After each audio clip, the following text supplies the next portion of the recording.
How much solar and batteries would you need to match a nuclear reactor?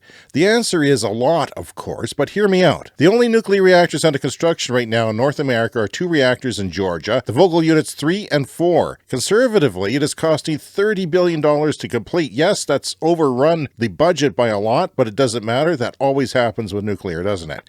It will output 2.1 gigawatts.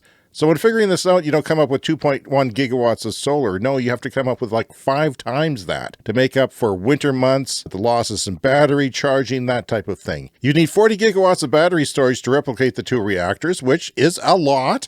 Has never been done before, but entirely possible. So how much would all this cost? Billions and billions of dollars. Around $17 billion to be specific, but that's about half the cost of this nuclear plant.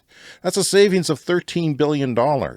So any nuclear plant that you might fancy deciding to build today will likely take a decade to a decade and a half before it starts producing power. And by then, it is widely expected that the cost of solar and batteries will be less than half of what they are now. I wouldn't be surprised if batteries are a quarter of what they are now. And you can use any storage you want, pumped hydro or anything like that, or new ideas that come up. The best idea is to factor in some wind into the mix so you need less nighttime storage and less solar, and the costs are even smaller.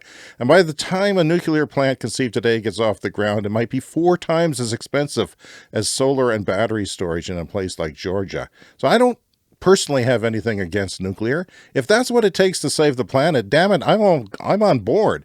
I just think it's a waste of money, and I don't see why you can't look at what we have now that works, because it does. On paper, it works. The Clean Energy Show with Brian Stockton and James Whittingham.